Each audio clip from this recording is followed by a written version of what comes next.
Good morning, everyone. My name's Cormac Kinsella. I want to welcome you to the day 2 of the big weekend of the Dublin Festival of History.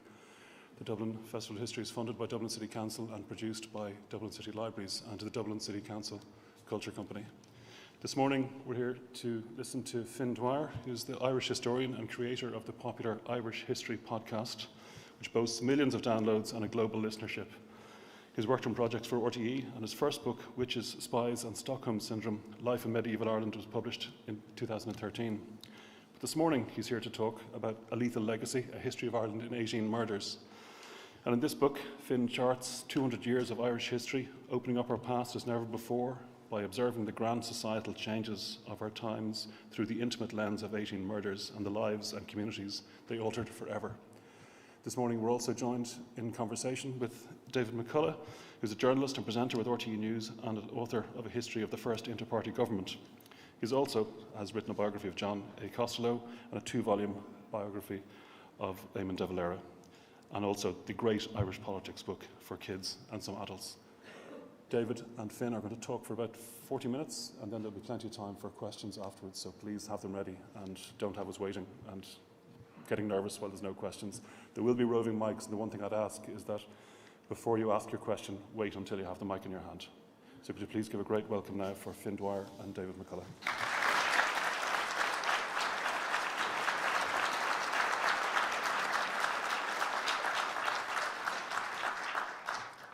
Morning, everyone. Lovely to see so many people here at this ungodly hour of a Saturday morning, and we're particularly delighted to have Fin with us because Fin last night had the Waterford launch of A Lethal Legacy, and I have to say he's looking very fresh for somebody who had a book launch last night.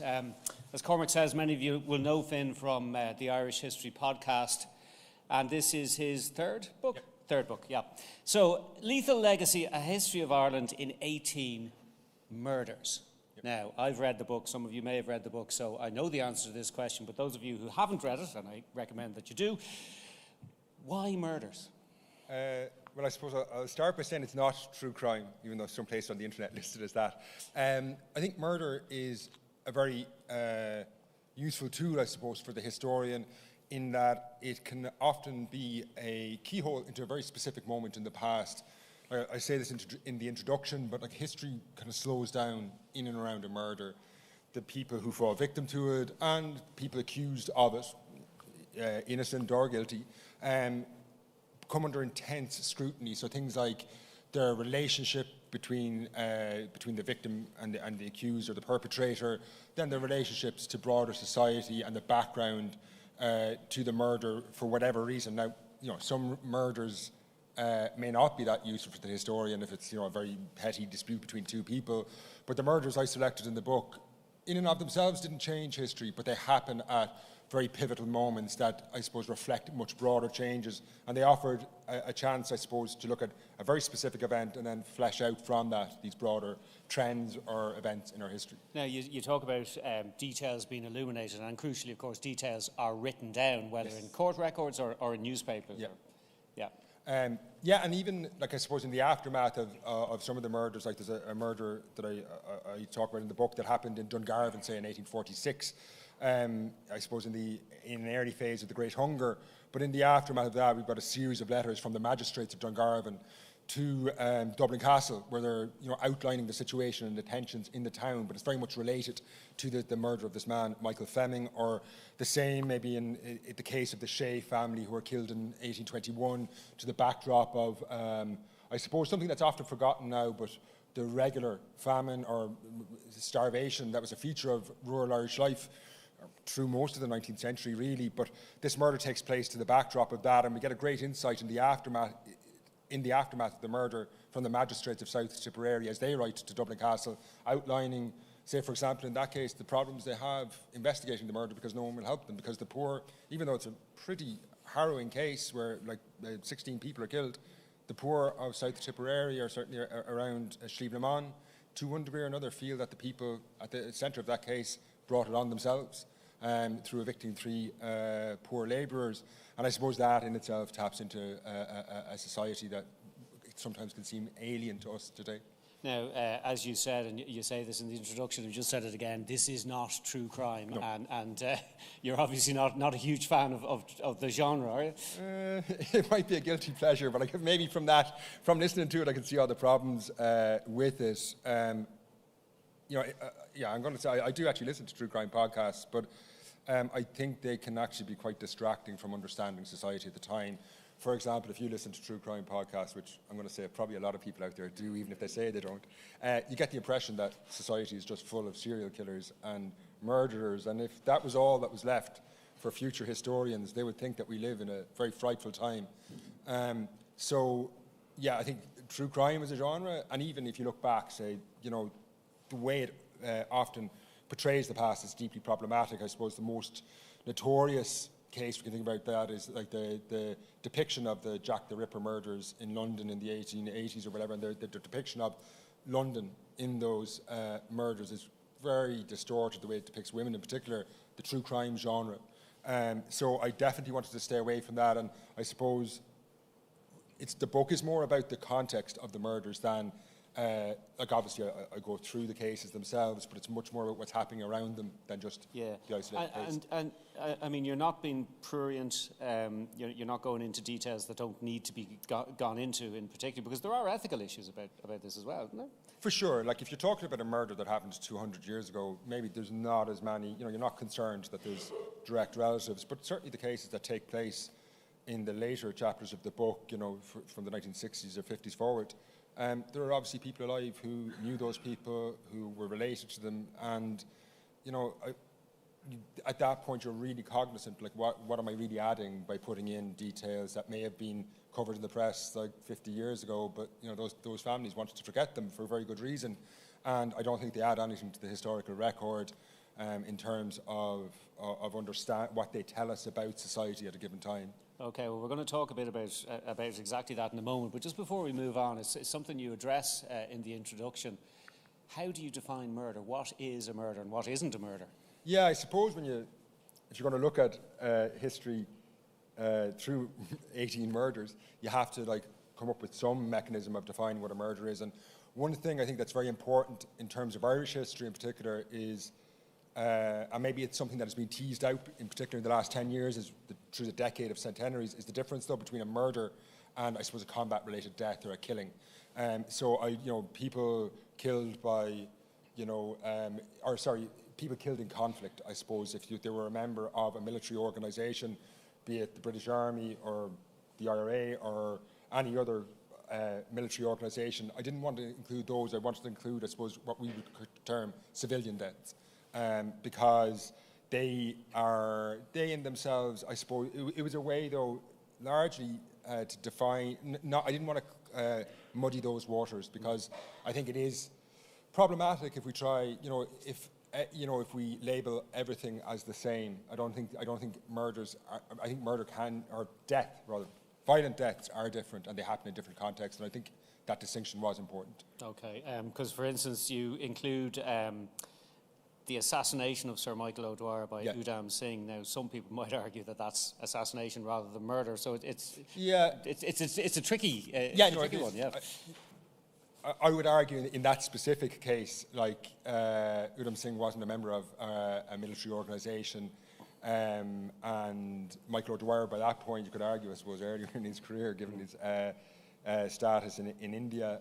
Sorry, for anybody who doesn't know, Sir Michael Dwyer was the senior civil servant when the Amritsar massacre happened, and Éamon Singh was an Indian nationalist who put paid to him in London in 1940? 1940, yeah. So it is a very difficult, or people who had formerly been members of military organisations. But I suppose I think where this becomes really complex is around, say, the Revolutionary era, and then the outbreak of the Troubles, and that I tried to distinguish there. I suppose that was to the fore of my mind in trying to define what a murder was, that we don't end up with this kind of generic term that can become meaningless. Yeah, sure. Now, as you say, you use the stories of these 18 cases to illustrate sort of wider trends in society, wider developments in society, and it's a really engaging way of bringing people into those wider developments. But how did you pick the 18, and how many did you have to look at before you came up with those 18? Yeah, like some of them I would have come across, like, so I make a podcast on Irish history and I've been making it for 13 years, and through the research of that and research in different cases, I would have come across research in different topics rather, I would have come across some of the cases that ended up in the book, and I would have kept them to one side. Now, I didn't have the idea that I'd write this book, but the ones that would have jumped out to me, there's a case in the book from the 1890s about that relates to mental health. And when I came across that case, I knew that there was a very interesting story around it, the way it's a very violent crime, but it relates to the way mental health is dealt with in the late 19th century and reflects a trend that continues in Ireland into the 20th century. But it's a very, I didn't want to sensationalise the crime, and I felt that it would benefit from a more detailed study. And there was other ones that I would have picked up, and I suppose over time I was starting to develop, or I had an outline of cases, and then others I would have gone off and researched to find in terms of the book, where I wanted to explore aspects of our history, like Bridie O'Hara, for example, a woman who was killed in London in the 60s. That case, I think, really reflected emigration, which was becoming such a big feature of Irish life in the late 20th century. So that case, I would have gone off and, as part of the research for the book, found it. So it's a mix of having come across cases over 10 years and then the specific research. And that idea of, I use the word story, and it's not meant in any pejorative, but story is actually in the word history. Yeah. Sometimes historians tend to forget that and can be a bit dry, but it's that personal story that is illuminating something, and I think that's something you've used in the podcast as well. Yeah, I think to make history relatable, I think it's incumbent on the historian to make it relatable to people, and the reality is most people will find dense tomes difficult to access. I think we often forget, maybe everyone hasn't been through third level education, doesn't understand, the reasons and the way arguments are often put forward in maybe more academic texts. And I suppose what I try to do is use personal stories of people who live at or through pivotal moments in the past as a way to relate these wider events happening around them. And I think it makes it easier sometimes for people to follow through those major events by following the life of one person. Now, it becomes complex because you have to pick the right person, because there's no point picking someone who's an exception and they end up telling a history that's not reflective. But I think, certainly over the last 200 years, we do have the records surviving from institutions or court records and newspapers that give us the ability to reconstruct history around individuals who lived through it. It becomes a lot more tricky when you move back towards the medieval period or whatever, but certainly in the last 200 years I think we do have the records available to do that.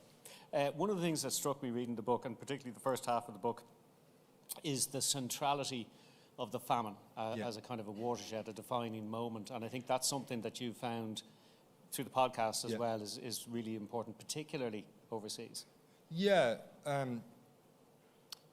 I think there has been a tendency, and that's to a degree, we've obviously gone through the decade of centenaries, and we have ended up focusing a lot of our history around the 1920 or 1913 to 23 period for obvious reasons. We live in a country that emerged out of the Irish Revolution.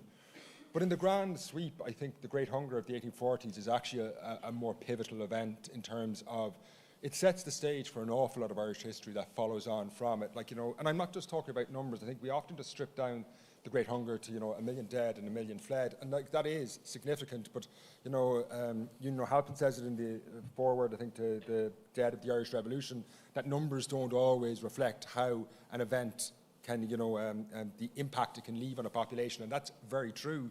But I think and you can even look, say, the Great Hunger is not the worst famine in Irish history. If you go back a century earlier to the year of slaughter in 1741, you'll find even a greater death toll.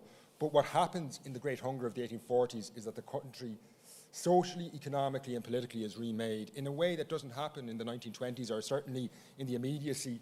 If you look at, for example, the labourers they don't disappear as a class. They certainly continue through the 19th century and into the early 20th century. But as one of the dominant groups, just in terms of numbers, they are broken by the Great Hunger.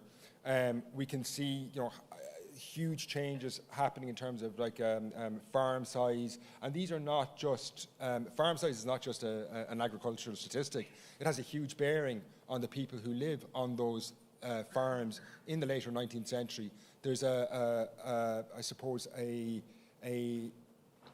greater degree of security starts to enter the agricultural landscape. But socially and politically, you could argue that Irish landlords, which have been the dominant feature of Irish life, or dominant class rather in Irish life, are really on borrowed time in the aftermath of the Great Hunger. And I suppose for me, those 5 years have a far greater impact and set the stage really for events like the Irish Revolution. And the fact, just to fast forward a moment, the fact that the revolution happens in political terms, but the social revolution preceded it. So you end up with a nation of smallish but landowners, people who own their own land and therefore don't want to see an economic revolution. For sure, Kevin O'Higgins' famous quote of being the most conservative revolutionaries ever to put through a revolution. If you look at, I suppose, there's no architect of the Great Hunger as such, but if you look at for example, the British civil servants that put in the economic policy that has such a detrimental impact in the later years of the famine, they don't talk about being conservative revolutionaries. They were very aware of this historic opportunity to remake Ireland, and the Devon Commission had looked at Irish agriculture in 1845 and recommended a slow transformation of the Irish economy, which there was huge changes needed, and they just decide they're going to drive this through in a very short period of time. So I suppose if you look at those two people, they're very aware of their ability to drive through these enormous changes. Like the Master Balliol College in England would famously say in the later 19th century that he'd been put off political economists because one of them had talked about how the Great Hunger would maybe kill 1 million people and that wouldn't do much good. They've got this, their vision of what's going to come out of it is a profoundly different society. Not one that you necessarily want to live through or live in, but I suppose that idea of it being a transformative event. Yeah, and presumably something similar in England or Scotland or Wales wouldn't have been acceptable. Yeah, I think it certainly highlights the fact that a lot of the rhetoric around the Act of Union, that Ireland was going to become a sister kingdom, and that continues into, you see that resurrected in the 1820s around the visit of George IV. After the Great Hunger, that's clearly not the case. No one is going to try and claim that Ireland is on some sort of an equal footing to Lancashire or Somerset. I was struck by the fact that you're very nuanced in the way you approach things. And for instance, you explain the position of the landlord quite well. And obviously they're operating under terrible pressures as well and need to find a way out. So while one might not approve of evicting tenants, you can understand why it happened. Yeah, I suppose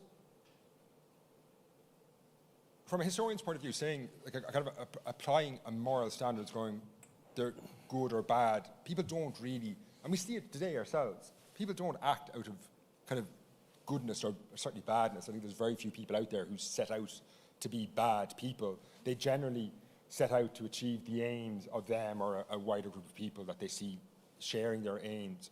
And I think to understand the past in particular, and certainly land struggles in 19th century Ireland, landlords aren't setting out just to evict tenants. What they're setting out to do is improve their economic situation. Now, they should be and have been criticised for the absolute inhumanity that they approach this with. You look at in the later stages of the Great Hunger, when 250,000 people are evicted, and for those people being evicted, a large number of them are clearly going to die, because if you become homeless in the midst of a famine, the next step is the workhouse. But through the late 19th century, in terms of understanding the next major phase of conflict around land, which happens in the late 1870s and into the early 1880s, again, understanding what's happening there, landlords are preparing for another major round of evictions as tenants fall into arrears, and understanding the position of both the tenant and the landlord, I think it only really makes sense, that conflict, because it's an enormous conflict, arguably one of the most profound ones that happen in this country, where hundreds of thousands of people are involved in very intense and militant conflict with the authorities, and it has a huge impact in terms of undermining British institutions on this island.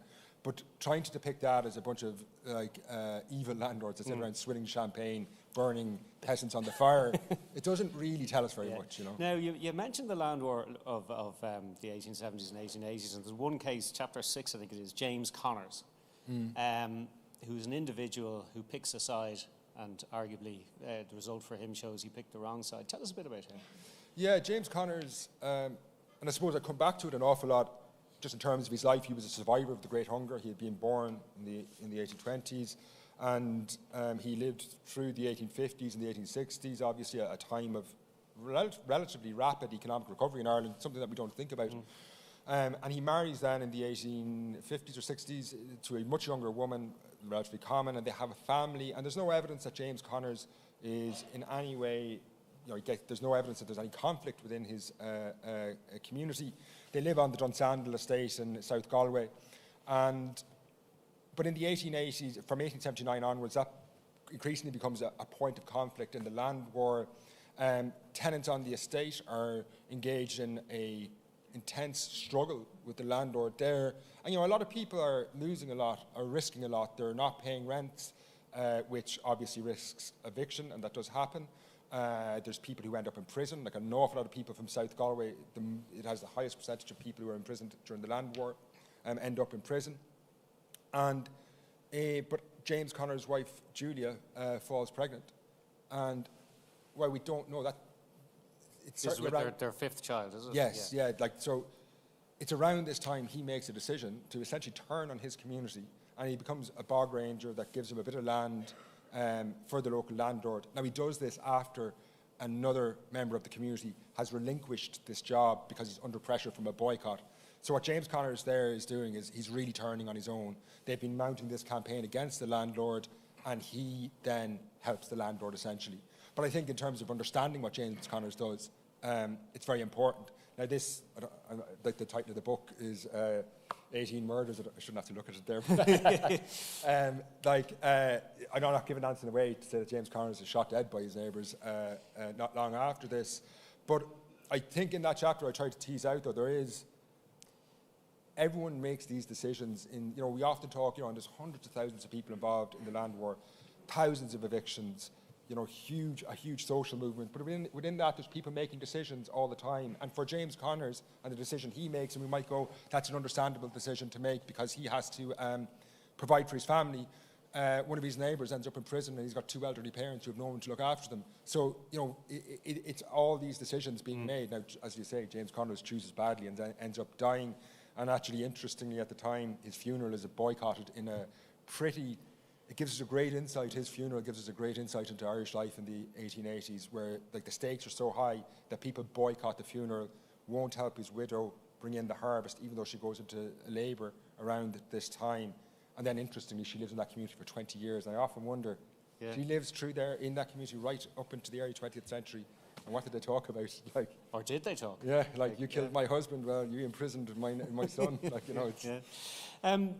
There's another kind of theme in a couple of the stories, a couple of the chapters, which is about the role of institutions. And you mentioned the workhouse, you mentioned the mental asylum as well. And there's this kind of 19th century Victorian view that the institution will solve all our problems. We can farm our problems off to them. Yeah, we see this emerging from the early 19th century and even before, but certainly in Ireland, it comes into its own through the 19th century. So, under the Poor Law, you have 130 workhouses built, and the idea is that these will, to a degree, deal with destitution, through the way an institution works. It makes it very difficult to go in there, and that it'll kind of weed out poverty, but the poor will be treated in an institution. There is then, in the later stages of the Great Hunger, there's a series of county asylums built all across the country. I think a lot of us will be familiar. Most county asylums exist to one degree or another in the buildings. You see them across the country today. And these are really harrowing places. But the idea there, again, is that people with mental illness, and the definition of mental illness in the 19th century is extremely broad. That can include people with epilepsy or developmental conditions. And you end up with thousands and thousands of people being effectively incarcerated in these institutions. And the idea they often theoretically have a moral idea that they're going to morally improve these people, often though it's just segregation, particularly in the asylums, to keep these people away from wider society. And that becomes, a chronic problem in Ireland well after the establishment of the Free State. And same idea with the Magdalen Yeah, laundries. there's an idea that on one level it works through the segregation of people kind of viewed as a threat for one degree or another, and then there's often a moral component, although that moral component in the day-to-day running of these institutions very rarely takes prominence. Related issues is the issue of mental health, and you have the case of Éamon Hart, I think, who was obviously mentally ill and murdered his mother. Very tragic case in Kilkenny, was it? Yeah, Kilkenny. Yeah. But you write very interestingly about the effect, the reasons why mental health mental health problems seem to be more prevalent in society at that stage, because the balance of society had been changed by famine, by emigration. Yeah, mental health comes to the fore, I suppose, in late 19th century Ireland for a variety of reasons, and I explore this in the book.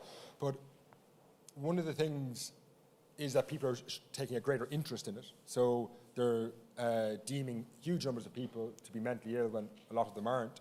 But also there is undoubtedly the trauma of the Great Hunger seems to have an impact. And that's not that surprising. If you look at the reality of life in the late 1840s, it's absolutely shocking. And the trauma that inflicts on the wider population, it's no surprise that leads to mental illness. And it's not just in Ireland, people note this. For example, the Rainhill Asylum outside Liverpool has a disproportionately high number of inmates in it from Ireland in the late 1850s. And that, now, you have to couch or qualify all these things. Obviously, there's a racist factor in Britain at this, but certainly the doctors in the asylum do also think that the experience of the 1840s had been pivotal. Trauma. Yeah, and like people had lived through shocking things. We talk about 1 million people died, but like people had seen their family members starve in front of them, had been through workhouses, had been through really appalling situations. And this is noted in Ireland in reports on asylums right into the late 19th century, where they talk about the mental health problems in Irish society as being relating to the experience of the Great Hunger. But as you say, another factor at play is emigration. So Irish society obviously had a strong community aspect, like in any societies, but in the early 19th century. But emigration strips away the young. It also strips away, as Lawrence Ginnell, a nationalist MP, kind of crudely said, but the most kind of able and mentally sufficient people leave and the mentally deficient people stay. But that's a very crude way of saying it. That's our ancestors you're talking about. Yeah, it is. It's also like his voters. But there's, I think, a truth to the fact that you end up with people who might have been cared for by their siblings, say, are now being cared for by elderly parents. And this is complicated even further, that by elderly parents might be reliant on the wages that those people can bring in. So they won't seek medical help, and this leads to really appalling situations. And the case of Éamon Hart is one of them. Yeah. Moving on to the War of Independence period. I mean, the most striking case, and it's a case I was kind of familiar with from hearing about, but Eileen Quinn, who people might have heard about, a mother, child on her knee, sitting on a wall outside her house, blackened hands, drive by, bang, she's dead. Absolutely appalling.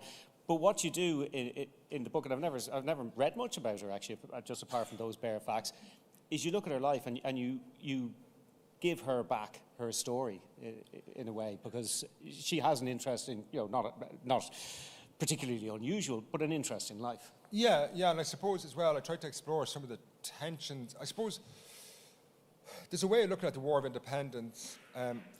You've got two sides.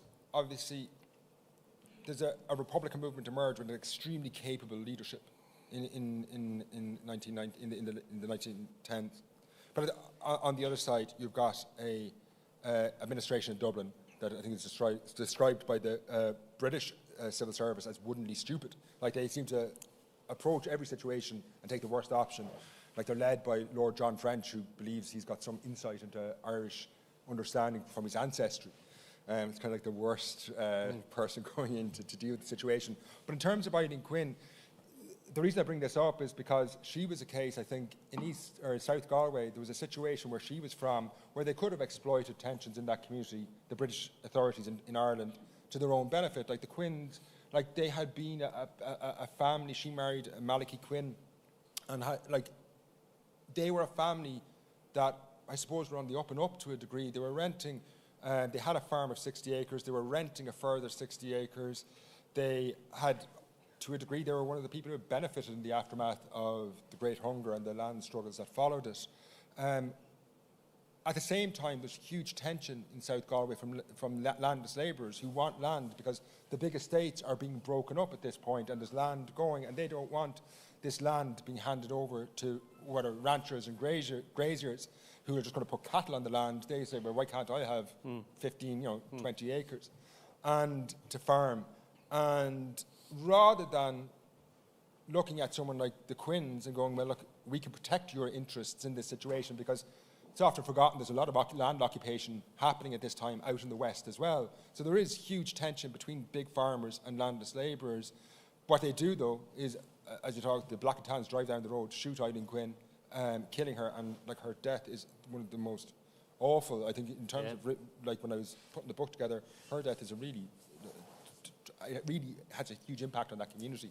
And you're absolutely right to say that there was an opportunity there for the British if they were smart enough to realise it, because Sinn Féin didn't want to touch this issue with a barge pole, because the unity was all and they didn't want to introduce division. Like they were very, like the Dáil talks about, when it's talking about land redistribution, talks about like the national struggle, like the life and death moment, and this is not the time to be internally divided on this. You have to look at the background, obviously, of some of the Sinn Féin leadership. At the time, they were not people necessarily who understood the plight of these labourers, and they would really get sidelined in the aftermath of the treaty. Like, you look at the labourers' strike in places like Waterford, where the army is brought in to break it. But there is a huge opportunity there, and also, this is happening in the context of the Russian Revolution, to portray an element of the Republican movement as, sympathetic, and they were sympathetic to a far more radical vision of independence, and instead they help the Sinn Féin leadership by this attack on all things essentially Irish and Irish Catholic, I suppose, to a degree. The treatment of workers comes across very strongly in the chapter related to the Shannon Scheme, and I won't give too much away because it is a good story to read. But in terms of the wider issue about the Shannon Scheme. And the Shannon Scheme, the Ardnacrusha hydroelectric project, was a fantastic achievement for a new state, absolutely biggest development of its kind, I think, in Europe at the time. And the government, W.T. Cosgrave's government, deserves praise for having introduced it. But when I was reading the chapter and reading about the conditions of the workers on that scheme, I was completely flabbergasted. I hadn't realised it was quite that bad. Yeah, and you're right. The Shannon Scheme is a really visionary project, to harness the power of the biggest river in the Ireland to produce electricity. And, the projections are, even the opposition are going, are you sure you want to do this? Because we'll never use all the electricity. But they push ahead and they develop it. But from a very early stage, it's clear this is going to be, I suppose, you can look around the world in the 1920s and see these type of projects where it's like the national interest is going to be driven ahead regardless of the cost to the people. So they advertise, Siemens are brought in from Germany to build it because they have the know-how. But they advertise in the newspaper they're going to bring on about 3,000 Irish labourers. And there's, chronic unemployment at the time. There's a lot of people come from the West. The unions, which are still pretty powerful in the mid-1920s, raise objections. They hadn't been consulted about anything in terms of the pay. They immediately, things like the pay is set at agricultural labourers' wages, whereas the unions are pointing out they won't have the benefits of working on farms in terms of food and things like that. Then the government promised that there's going to be housing provided. Obviously, if 3,000 people are going to flood into rural Clare and Limerick to build this, they're going to need somewhere to stay. So they promised that there'll be accommodation. That never materialises. The conditions in which they work are extremely dangerous. Dozens of people are killed. And again, I suppose that the chapter, I try and tease both sides of it out. It is an extraordinary achievement because, and you can see it, for example, in British newspapers at the time, they point out that the Free State, given like the huge challenges it faces, is doing this. But at the same time, the human cost of the people who work on it, and even the people who do get jobs, there's a high level of people are being let go all the time. And the reasoning behind this isn't clear, possibly to stop the unions getting a foothold. There had been a strike at the very start of it on the Limerick docks to stop Siemens bringing in equipment, and they bring down, again, that's broken up violently by the government. And there's the Patrick Gilligan, a leading member of the cabinet at the time, like he is adamant that these workers' concerns are not going to slow down the project. And Siemens... Stalin would have been proud. Stalin would have been... There's a quote. So the new Free State, workers not treated particularly well, certainly in the first decade. And the other issue, of course, is morality and the position of women and sex and all of that. And that comes through in a couple of the instances that you report, that the new state is very, very conservative on moral matters, as we describe them. I think it's often talked about, the conservatism, and over the last couple of years we've had this maybe increasing public conversation about the treatment of women in Irish society. And I don't know if I fully understood it until I really got into reading reports, but this idea of public morality as a, it's such a, what does that mean? I still don't, it's very hard to put your finger on it, this idea of public morality. But it really drove social policy and thinking in the 1920s and 30s, and you can really start to make sense of some of the decisions that are taken at that point, when you start to understand, like, why else would you give a priest, for example, access to government reports and ask them what they think, or ask the Archbishop of Dublin whether reports on venereal disease should be released, or, for example, there's a big report into venereal disease in the mid-20s carried out in Ireland, and they realised that people are having a hell of a lot of sex, probably outside marriage, and they also realised that sex workers aren't the people responsible for sharing it, yet they decide that they're the ones responsible at the end of the day. They devote a full page of the report to tackling this, and it only makes sense if you think of it from the perspective of public morality, because sex workers are seen to be lowering public morality, and that's the issue. But and also, sorry to interrupt you, but also, like, the pre-independence, the idea would have been that the whole existence of sex workers in Ireland was because of the British Army.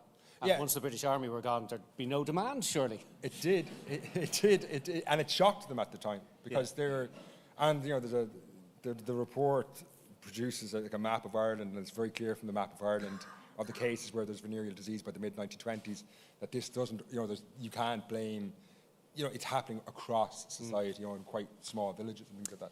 And quite staggering levels of ignorance about the mechanics of sex as well, which led to women getting pregnant and not realising they were pregnant and not realising how they got pregnant, but also, I mean, the thing that comes across, of course, is if a woman got pregnant outside of marriage, it was the woman's fault, the woman was punished, and presumably there was a man involved somewhere, but he seems to get away scot-free. Yeah, there's one case in the book that deals with this, and there's a woman who falls pregnant, but there's no question at any point as to who the man is and why he isn't around.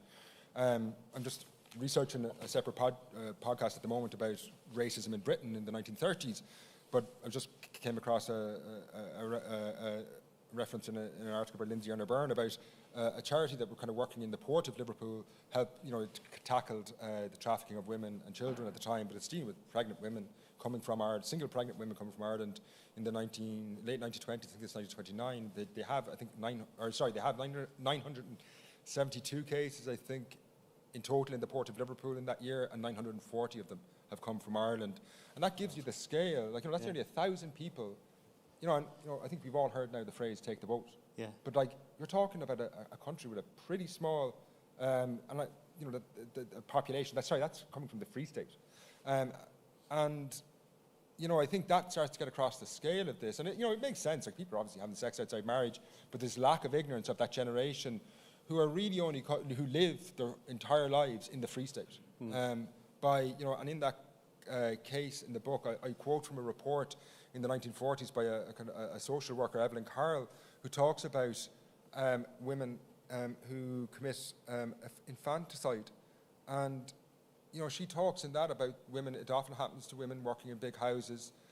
They don't really understand sex. They often don't realize they're pregnant until very late in the pregnancy, sometimes not at all. They have no idea what's happening to their body. And then they give birth, and it's a moment of panic because, you know, as we've touched on there, they know what's coming because they've heard all the sermons, all the castigation of women who fall pregnant outside of marriage, and they know their life, to one degree or another, is going to change dramatically. Yeah, and the fact that that report was written means it must have been reasonably common for this to happen. Like you have a case in the book, but it must be reasonably like common. she talks about it in a very general way. Yeah, I'm going to throw it open to questions in a moment, but I just wanted to talk about Northern Ireland as well, because you've a good few cases there. But one of the things that you mention is about violence leading on to more violence, and in particular that the IRA's operational commander on Bloody Friday in Belfast was Brendan Hughes. So that's 1972.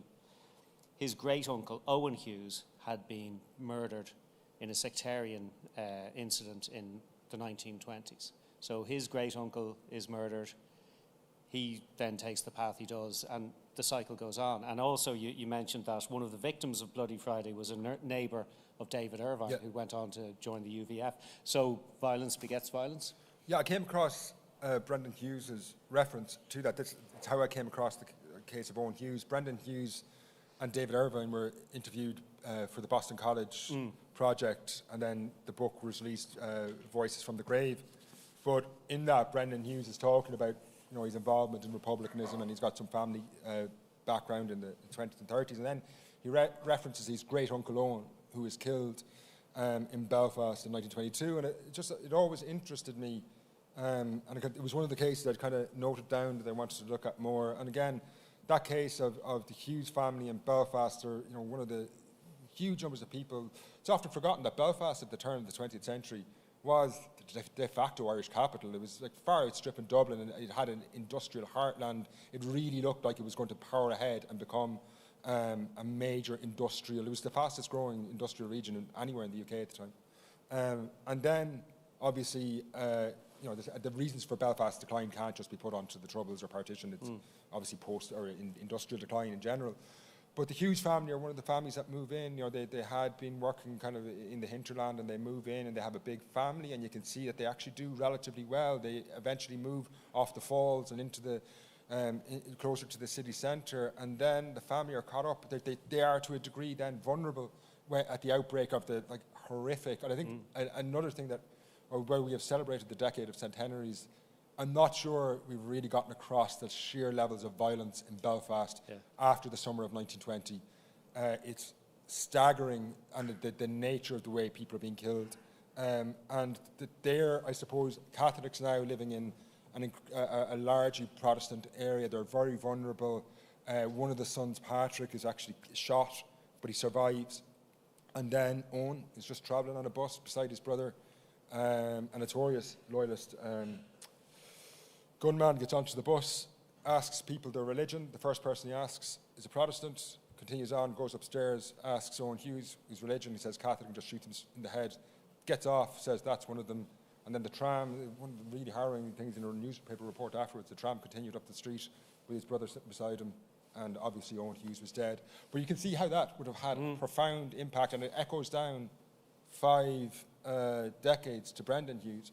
And I suppose the words of Neville Macready, the last commander-in-chief in Dublin during the War of Independence, like where he talks about this, that, you know, like one thing he knows is that people keep killing each other.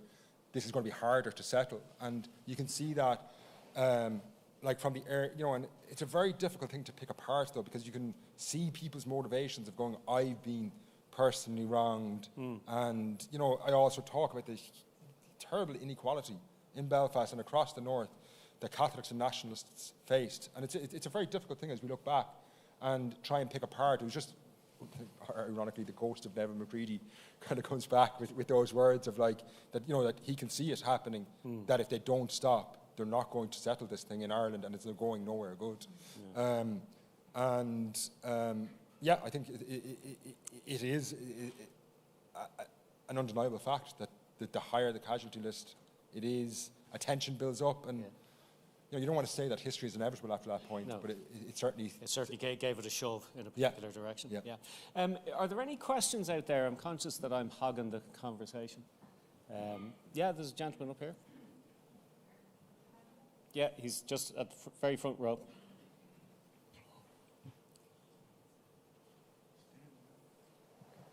I wrote my question down, so I'm going to have to balance must be a good one. Here.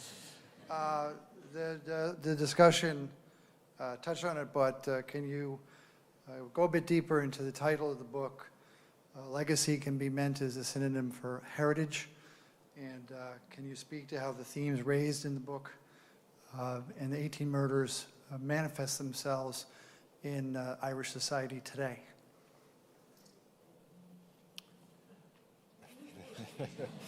I suppose the first one starts in 1821, and some of them are very remote in terms of Irish society in the 21st century. Like, I think if we look back at agrarian disputes in the early 19th century, they involve a lot of tensions in classes. There's been a huge redrawing of rural Ireland, so it can be very difficult to relate to. But as you move, again, I think the Great Hunger of the 1840s is a definitive moment.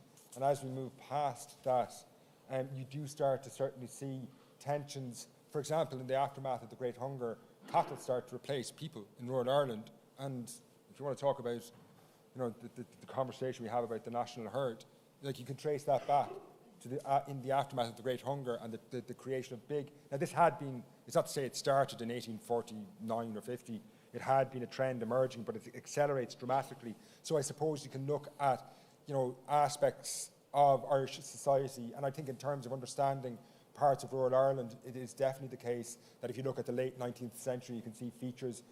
Emigration obviously haunts Irish society right into the present day, and it's awful to think, but every time we experience a crisis, people leave, and I think there has been commentary over the years that, what would have happened had people remained behind. There's talk, you look at different times in the past where there's been major social change. Often it relates to people being unable to emigrate because emigration isn't an option. Some of them definitely, and then, the cases that deal with the 20th century, we're still dealing with so much of that today, be it the case around what we talked about, public morality, or particularly then in the north, the chapter there that looks at the outbreak of the Troubles in the late 60s and early 70s. And then the last chapter in the book deals with the murder of Declan Flynn, who was killed in Fairview Park in the 80s. And what a pivotal moment that was. Actually, and most of the chapters, I think, I argue that they're not, the argument in the book is not that they change history, but I think the murder of Declan Flynn was a very pivotal moment in terms of the gay community, in terms of their, really accounts of people who were involved at that time.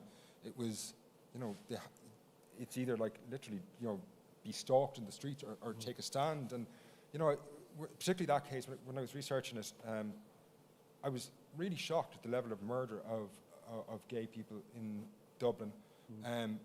Without consequences for the... Yeah, like David Norris in his biography says he knew 7 gay men killed in Dublin. And he knew 8, but 7 of them were killed in Dublin. And that's not a part, I don't think, of... I think everyone talks about discrimination of gay people, and that's an accepted fact now, but the levels of violence, and when you go through cases at the time, it's not really, as you say, attributed, but you can see sometimes a subtext that might indicate it was a feature. Yeah. And that, as you say, I mean, the horrendous murder, I remember it myself, and the perpetrators were given laughably lenient sentences. It was an absolute scandal. But it did give an impetus, perhaps, to change attitudes, maybe, and attitudes obviously have changed hugely since then. I think that the impact it had seems to have been more within the gay community, because you look at the 80s and some of the stuff that people continue about. You don't have to look at the 80s. But I think it's a very much of like that organisation, that the unwillingness to accept what was the community were being subjected to, certainly springs on from there. And that had a huge impact, not just in terms of LGBT rights and things like that, but way beyond it in terms of, you can look at the huge social change we've all lived through in the last, whatever now it is, 8 years. But that social change, I'm referring to the referenda that happened in 2015 and 2018, but they didn't start in 2015 or 2018. That's decades of organising. And I think that moment in the 80s was very, very, very pivotal in that. Are there any other questions? Yep.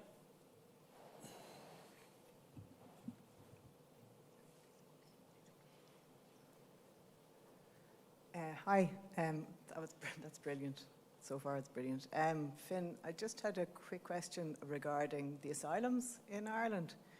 It's a fact that's rattling around in my head, or a non-fact. It's a piece of information that I picked up one time about families using the asylums as a kind of a holding place for relatives that cost money, but they took them out when it came to harvest time.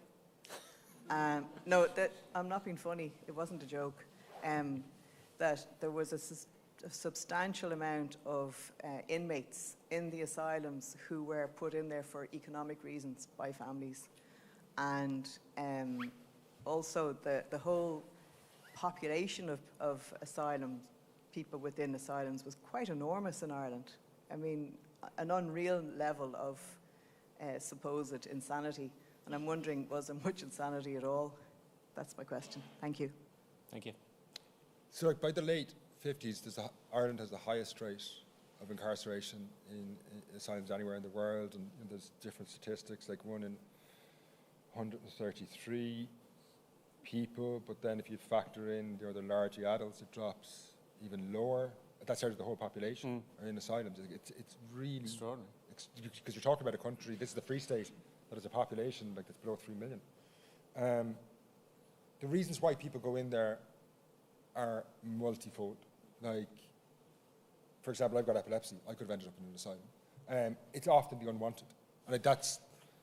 Or the inconvenient. Or the inconvenient. Yeah, exactly. I don't know about people coming in to take people back for the harvest, but the attitude of the people who are in asylums, that wouldn't surprise me at all. And I think what's probably a difficult conversation, I think every person in this room probably has some relative, in the past who was in an asylum, because you can't have those numbers.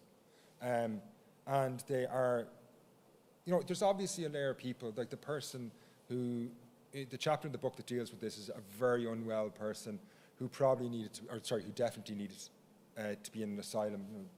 But like, they're a small minority, and that's... And you'd wonder how much actual treatment they got as opposed to just being for incarcerated. Sure. Yeah, what it is it's segregation from society.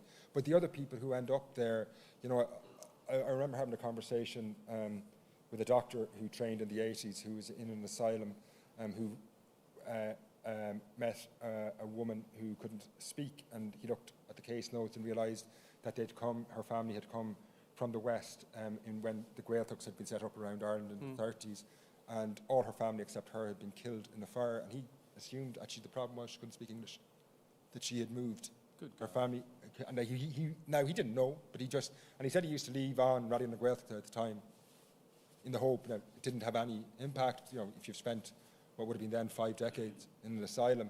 But I think the reason I bring up that story is that it speaks to the reasons that people were being put in there. It really is the unwanted, because obviously you can't imprison someone like that. You're not going to get a court to convict them. They've done nothing. But, and then there are the economic reasons of, I think there's a lot of anecdotal evidence of people, inheritance, and people, if you've got an older sibling, you want the farm, you get them sectioned, or, I think that aspect of our history is, very, very difficult, and it's a very difficult conversation to have, because it's one that all our families probably have part of, and our ancestors played a part potentially. And, in some cases they didn't know, there are huge pressures being put on people. That person belongs in an asylum. They need to be kept away. They're a danger. This idea of contagion is a huge, a medical contagion being applied much broader, that they're a risk to the community, so there's pressure being put on people. But yeah, I think, I would agree with, Anybody else with a question? Yep, question up here. Yeah. Thanks very much. Hi, Finbar. Thanks very much for that interesting discussion. I was just wondering, had you considered including the Mam Trasna murders? I thought that was an interesting aspect of Irish history, like the brutality of the massacre, but it also kind of tells us a lot about the Anglo-Irish or the British justice attitude to rural Irish peasants. And when the cases were brought to trial, you could see how Irish language speakers were particularly discriminated against by the British justice system. So I was wondering if you did consider including that in your book. I did, but one of the reasons why it's still unclear as to what exactly happened at Man Trasna in terms of, we obviously know the family are killed, but the reasons behind that are still not clear. Now, the way they're treated in the aftermath of it is appalling, and the way Miles Joyce is treated, you know, is shocking, but that's not an isolated case, and there are several chapters in the book where people, particularly in the first chapter in the 1820s, where several people are hanged for involvement in a murder where it turns out the convictions are reliant on a woman who can't see past 3 feet, and then her convictions then are used as a basis to, her testimonies are used as a basis to let other people off. So I suppose what I'm saying is that the experience of injustice before the courts, and particularly for people from poorer backgrounds, is not limited to Mam Trasna. So there was another reason is Mam Trasna was used. It's a horrific murder for people not familiar with it, where an entire family are killed out in West Galway. It was used at the time, though, to kind of depict Irish people as extremely, violent. It came at the very end of the land war, and I feel it wasn't representative of the conflict over land in Ireland, which, like, given the scale of it, the numbers of people killed was a couple of dozen. Now, for those couple of dozen, they would say it doesn't too many, but in the context of it, I don't think the Mam Trasna murders really reflects what was happening in Ireland in the 1880s. Yeah, because you were choosing cases which allowed you to develop wider themes. So yeah, okay. We're just about out of time. Is there one quick question? Yep. Gentleman here.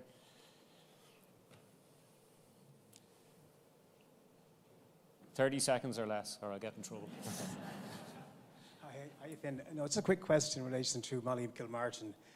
How did you actually come across that case? We would be related to her, and it was pretty much a secret in our family up to recently, up to about 10, 15 years ago. So how did you come? I came across Molly Kilmartin actually in US newspapers. Molly Kilmartin was a woman killed in Cincinnati in 1890.